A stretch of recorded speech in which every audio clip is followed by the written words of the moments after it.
नमस्कार, मैं हूं आपके साथ प्रगति और आप देख रहे हैं टोटल टीवी। खबरों की शुरुआत करेंगे, लेकिन उससे पहले सीधा रुख कर लेते हैं महाराष्ट्र के कारंजा विधानसभा क्षेत्र का, जहां जनसभा आयोजित की गई है। सीएम योगी पहुंचे हुए हैं।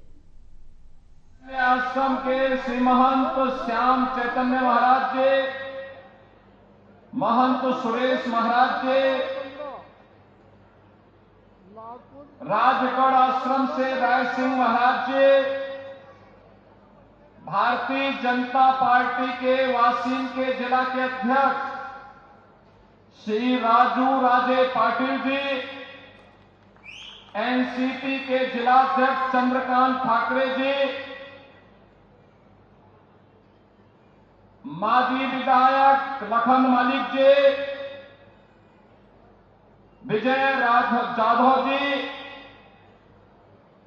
भारतीय जनता पार्टी और महायुति गठबंधन के प्रत्याशी सईताई ढाके जी, वासीन विधानसभा क्षेत्र से उम्मीदवार श्याम जी खोड़े जी और उपस्थित सभी मेरे बहनों और भाइयों, ये मेरा सौभाग्य है कि इस क्षेत्र की काशी कही जाने वाली बंजारा समुदाय के पवित्र स्थल संत सेवालाल महाराज, संत रामराव महाराज, संत बामनलाल महाराज की साधना की पवित्र भूमि और जहां पे साक्षात जगत जननी मां भगवती अम्बा ने दर्शन दिया, इस पावन धरा को मुझे आज नमन करने का अवसर प्राप्त हुआ है। जगत जननी मां भगवती अम्बा और इन पूज्य संतों के श्री चरणों का नमन करते हुए आप सबका मैं अभिनंदन करता हूं, स्वागत करता हूं। जय सेवालाल महाराज। बहनों भाइयों, इसे मैं एक सुखद संजोग मानता हूं जो बंजारा समुदाय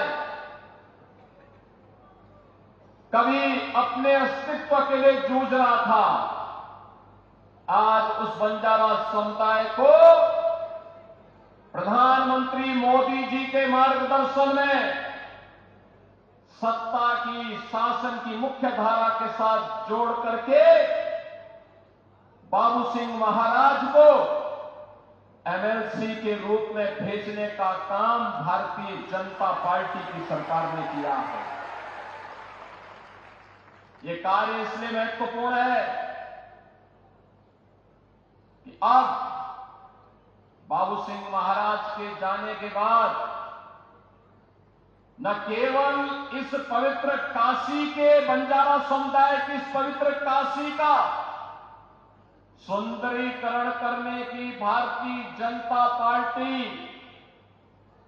का अभियान और तेजी के साथ आगे बढ़ेगा। जो समाज विरोधी, देशद्रोही तत्व बंजारा समुदाय का धर्मांतरण करके उन्हें गुमराह करने का प्रयास कर रहे थे, अब वे लोग सफल नहीं होने पाएंगे और एकजुट होकर के जिस बात का आह्वान कभी छत्रपति शिवाजी महाराज ने किया था,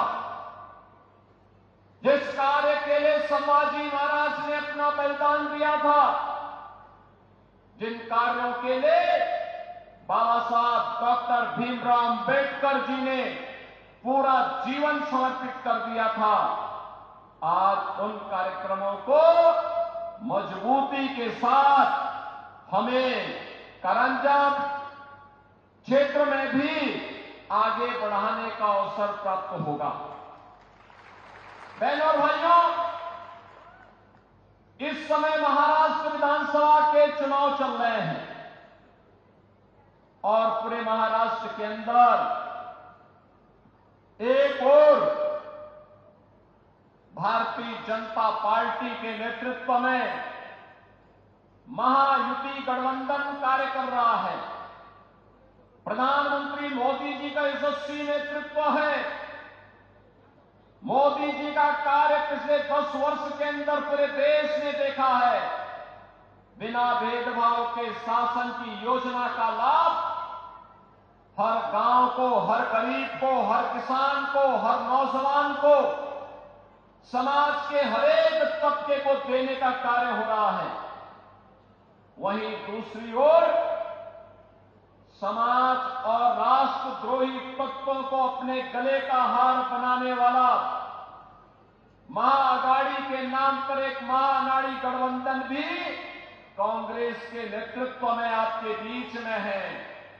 न उनके पास नीति है, न देश को आगे बढ़ाने की कोई नीति है, न उनकी नियत साफ है और न उनमें नैतिक बल ही है। ये लोग मुस्लिम तुष्टीकरण की राह पर चल करके देश की अपूर्णीय क्षति करना चाहते हैं और इसीलिए मैं आपसे कहने के लिए आया हूं, याद करिए महायुति गठबंधन, भाजपा, शिवसेना, एनसीपी, ये सभी मिलकर के महाराष्ट्र के विकास के लिए कार्य कर रहे हैं। मोदी जी का यशस्वी नेतृत्व है। देवेंद्र फडणवीस भारतीय जनता पार्टी के नेता के रूप में इन कार्यक्रमों को आगे बढ़ाने का कार्य कर रहे हैं। लेकिन दूसरी तरफ एक ऐसी गाड़ी है महागाड़ी के पास जिसमें स्टीयरिंग भी नहीं, उस गाड़ी के टायर भी गायब हो गए हैं और ड्राइविंग सीट पर बैठने के लिए आपस में ही छीना झपटी हो रही है। छीना झपटी हो रही है कि कौन ड्राइविंग सीट पर बैठेगा। और इसलिए बहनों और भाइयों, हमें इस बात को ध्यान में रखना होगा। एक तरफ जहां भारतीय जनता पार्टी के नेतृत्व में देश की सीमाएं सुरक्षित हुई हैं, याद करिए जब एक कांग्रेस की सरकार थी, पाकिस्तान घुसपैठ करता था, आतंकी वारदात को अंजाम देता था, बड़ी बड़ी घटनाएं घटित होती थी।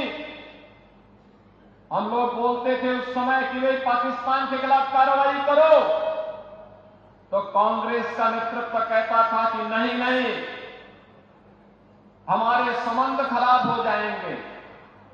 बहन और भाइयों, आज आप देखते होंगे पाकिस्तान भारत की सीमा का अतिक्रमण नहीं कर सकता, आतंकवादियों को भारत की सीमा में घुसपैठ करने के लिए प्रश्रय देने का दुस्साहस नहीं कर सकता।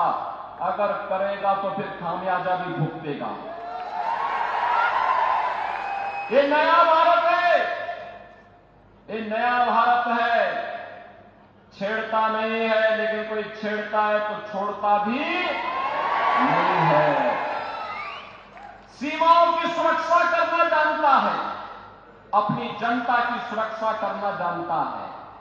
ये नया भारत है, अपमान नहीं सहता।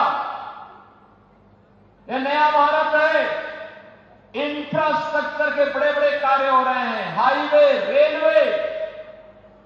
यहां पर हमने देखा कितना भव्य स्थल बन रहा है, संत सेवालाल महाराज की पावन समाधि स्थली, संत रामराव महाराज की समाधि स्थली, संत बामनलाल महाराज की साधना स्थली कितनी पवित्र और कितना भव्य रूप ले रहा है। ये भारतीय जनता पार्टी की विरासत के प्रति सम्मान का भाव है। बहनों और भाइयों, ऐसे ही हाईवे बन रहे हैं, railway, metro, rapid rail, IIT, IIM, AIIMS, one district one medical college, हर घर नल की योजना, गांव गांव की बेहतरीन कनेक्टिविटी, यह गरीब के लिए आवास, पीएम आवास योजना में आवास, 80 करोड़ लोगों को फ्री में राशन की सुविधा, 70 वर्ष से ऊपर के हर एक बुजुर्ग को प्रतिवर्ष 5 लाख रुपए की फ्री में स्वास्थ्य की सुविधा उपलब्ध करवाने का कार्य हो, या फिर अन्य अनेक गरीब कल्याणकारी योजनाएं, यह तो मोदी जी के नेतृत्व में भारतीय जनता पार्टी की सरकारें कर रही हैं। लेकिन साथ साथ गरीब कल्याण भी है, विकास भी है, सुरक्षा भी है, सुशासन भी है, तो विरासत के प्रति सम्मान का भाव। अयोध्या में 500 वर्षों के बाद अयोध्या में फिर से भगवान राम की जन्मभूमि पर भव्य राम मंदिर का निर्माण हो गया है। भव्य राम मंदिर का निर्माण, यह काम कांग्रेस भी कर सकती थी, लेकिन कांग्रेस को हिंदू भावनाओं की चिंता नहीं थी। कांग्रेस को हिंदू भावनाओं की चिंता नहीं थी। बहनों और भाइयों, अयोध्या दुनिया की सुंदरतम नगरी बन रही है, भगवान राम की स्थली सुंदर बन रही है। लेकिन प्रश्न है, अयोध्या में ये अपमान